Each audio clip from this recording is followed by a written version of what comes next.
Hey folks, I'm Brown Bear. One of the more persistent ideas I've seen since I started to play StarCraft 2 is the notion that it's not accessible, that the game features large barriers to entry that make it difficult for more casual players to enjoy it. I think it's worth clarifying what this means in practice, because I think it gives people the wrong idea about how this game works.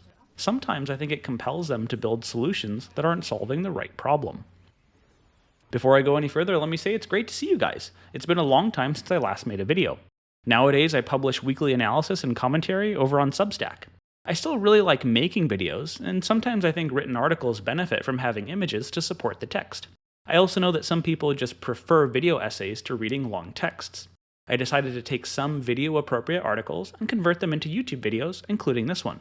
I hope to make one or two of these every month, but we'll see. I hope you enjoy it, and if you prefer reading to watching, I encourage you to follow me over on Substack in order to get completely free updates. I look forward to seeing you. Alrighty, let's get into this thing by starting with an example. A common issue that people raise with StarCraft 2 is that overall army DPS is high and that the game moves very fast, which creates a high skill floor for more casual players. I think that's a reasonable enough observation, so much so that the game already includes some mitigations for it.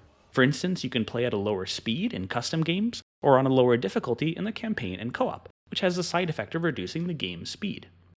I think part of the reason these mitigations don't always come up is that folks get their wires crossed with regard to target audience. They observe that the game's competitive mode is not very accessible, but forget that it's not intended to be accessible in the first place. But I don't think it's all just competitive players. I've gotten a number of emails over the years voicing similar complaints about the campaign. The game is too twitchy, that their army melts, that their units are dumb, etc., etc. And honestly, I'm genuinely sympathetic to this perspective because I think it's to a large extent true. For instance, units in StarCraft 2 are really good at killing each other. Strong pathing, good AI, fast target switching, all that good stuff. Add a counter system on top of this, like tanks killing bio, and they really melt each other. And in a lot of cases, the adage of just build more stuff is contingent on your ability to control your units, which many players cannot do well. And this creates some weird situations in the campaigns where you can make the generally right decisions, but still get pancaked.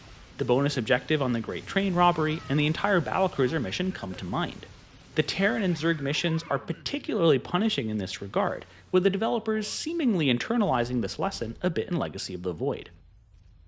Let's suppose we agree that armies melting in the campaign is an accessibility issue, that it's raising the skill floor above where we want it to be because it places unnecessary demands on players to control their units. One way we could fix this would be to simply slow the game down, either in literal terms or in just tuning the units to have less DPS, or moving slower, or having more HP, or however you want to do it. I've thought about this idea off and on over the years. Throughout that time, I couldn't get two facts out of my head. One is that StarCraft 2 is indeed an incredibly fast game compared to what else is out there in RTS. Two is that it's orders of magnitude more popular than what else is out there in RTS. If you want a slower paced RTS, it's hard to go wrong with pretty much anything else on the market. Age of Empires 2, for example, features a much gentler pacing than StarCraft 2, but it's only a fraction as popular. And this is broadly true across the board, whether it's Northgard, or Age of Empires 4, or Planetary Annihilation, or whatever else you want to look at. Nothing comes even close to the king of RTS that is StarCraft 2. Now, of course, there are many factors that go into popularity. My point is to highlight that when players in this genre are choosing what to play, they are overwhelmingly picking the fastest game. And this was true long before free-to-play. So somehow, someway, StarCraft 2's speed is not dissuading very large numbers of people from continuing to play it, more than a decade after release. And this should give you pause if you're out there suggesting StarCraft 2 should be slower to become more accessible. If you were to enact an across-the-board speed change to try to pull players in, chances are you would inevitably also push other players out, players who already have the option to play something slower but choose not to. Design choices have trade-offs. Accessibility, more people can play this game, must be paired with, well, playability. More people want to play this game. If you want to improve accessibility while at least maintaining playability, you need to make StarCraft 2 more accessible within the context of its particular interpretation of the RTS gameplay loop. And it's here where I think Axiom is an instructive example. Axiom is a mod for StarCraft 2 intended to lower the game's barrier to entry and provide a gateway to competitive play. I reviewed it more than 5 years ago to better understand the accessibility concerns folks were voicing around StarCraft and how they thought they should be fixed. While I enjoyed my time with Axiom, I felt that the mod consistently created trouble for itself. whether it was by creating complexity where none previously existed, or breaking game mechanics like pacing. For example, Axiom tried to simplify army management by offering global instead of per building rally points. But this was actually more confusing than relying on the blunt instrument of the select all army hotkey. Axiom also tried to simplify the economy by moving to a pay-as-you-go production system. This allowed players to focus on the what rather than the how of production. But it also introduced a new complexity of overbuilding. When costs exceeded revenues, production would deadlock, a much trickier problem to solve than having units queued up in a production building. I could go on and on. You can read my full review if you're interested.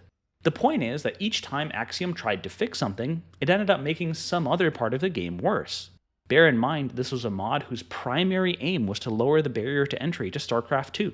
It was developed and playtested by prominent community members who shared those accessibility concerns. And it received glowing marketing, from being played on Polt's stream to being retweeted by the official StarCraft account.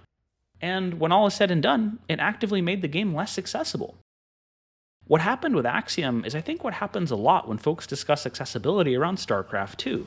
They fail to appreciate that there are trade-offs around accessibility features, and that one man's quality of life is another man's tedium. And it's not at all a trivial problem, or some kind of lack of will on the part of the developers. I think the onus is on folks who claim the title is not accessible to point out, number 1, the specific mechanics they take issue with, number 2, what they would do to fix them, and number 3, the expected impact of these changes on the gameplay loop and player count, instead of just waving their hands around and saying, I don't want to play anymore, or look at how much more popular League of Legends is. It's to Axiom's credit that its developers actually drew a line in the sand and made specific claims about accessibility issues that they felt were present in the game. But I also think the game mode's relative lack of success should give pause to anyone confidently making claims about StarCraft 2's accessibility problems. I think it's no secret that co-op is the most popular game mode in StarCraft 2. It was so popular upon launch that it even surprised its developers. I wanted to understand this phenomenon better, so back in 2018 I did an in-depth review. I'll let you watch the video if you're interested in my longer take, but for the purposes of this video, I'll just paste in the conclusions. Number 1, the linear progression tree pushes players to play the game in a fun and effective way.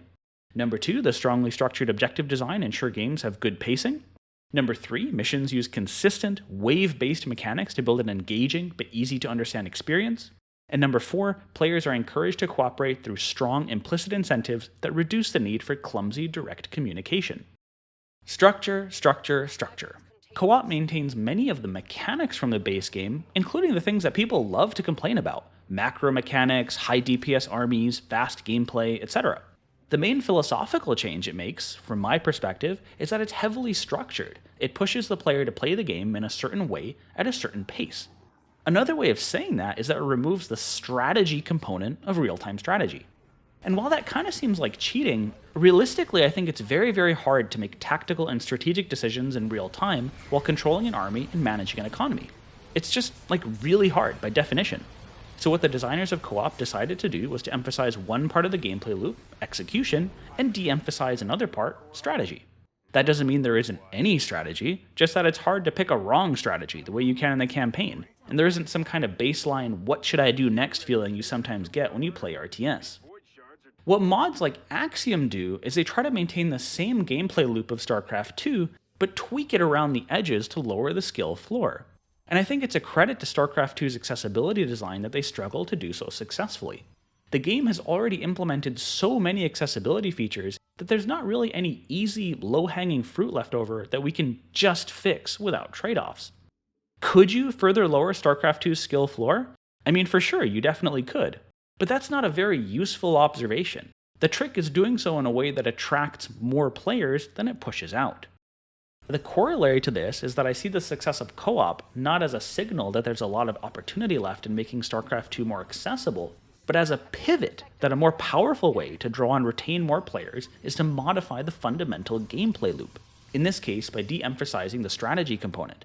Co-op proved that's a tremendously powerful lever. Instead of asking players to figure out what to do, the game just tells you. As it turns out, a lot of people really like that. Alrighty, thanks for watching. Like I mentioned at the start of this video, I'm spending most of my time writing articles for Substack, so if you're interested in weekly updates, I highly recommend you follow me over there. I'd also love it if you followed me on Twitter and Facebook, subscribed to me here on YouTube, and checked out my live streams on Twitch. Alright, thanks so much for watching, and all the best, and I'll see you next time.